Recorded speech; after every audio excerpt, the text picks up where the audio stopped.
Iran একমাত্র জাতি, গতকাল ইরানের সব মসজিদে লাল নিশান উড়িয়ে দিয়েছে। লাল নিশান। আরে ভাই, মুসলমান হইলে এরকম হওয়া দরকার।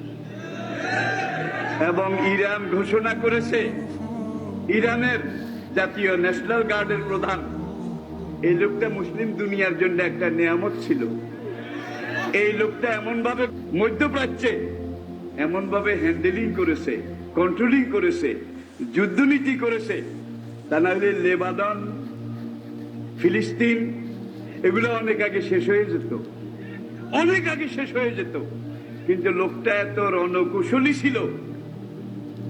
আজকে ইয়ামন আমেরিকা দখল করার জন্য গেছিল, সৌদি আরব লগে লগে হ্যাঁ মিয়া ভাই যান, যান আপনি আমার মিয়া ভাই।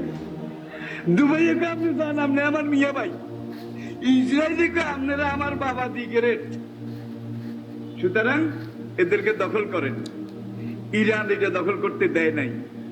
আজকে এত বছর গেছে, আমেরিকার দাঁতও ভেঙে গেছে, সৌদি আরব দুবাই এলাকাও দাঁত ভেঙে গেছে।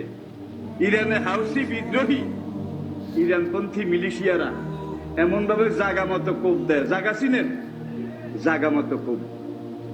একমাত্র কারণ ইরান, যার জন্য সর্বশেষ তারা সিদ্ধান্ত নিয়েছে যে ইরানের এই সেনাপতি যতদিন জীবিত থাকবে ততদিন মধ্যপ্রাচ্যে আমরা সৌদি আরবও দখল করতে পারবো না, ইয়ামনও পারবো না, ইরাকও পারবো না। সুতরাং এই লোকটাকে আগে মারা দরকার। লোকটা শহীদ হয়ে গেছে, লাশও খুঁজে পাওয়া যায় নাই। কিন্তু ইরান সব মসজিদে লাল পতাকা, মসজিদের গম্বুজে উঠিয়ে দিয়ে তারা বলছে আমরা সর্বাত্মক যুদ্ধ ঘোষণা করছি। আমেরিকা এবং বাতিলের বিরুদ্ধে সর্বাত্মক জিহাদ ঘোষণা করলাম। ট্রাম্পের কল্লা এটা কেটে কেউ যদি ইরানে এনে দিতে পারে, তাকে 80 বিলিয়ন $80 পুরস্কার দেওয়া হবে।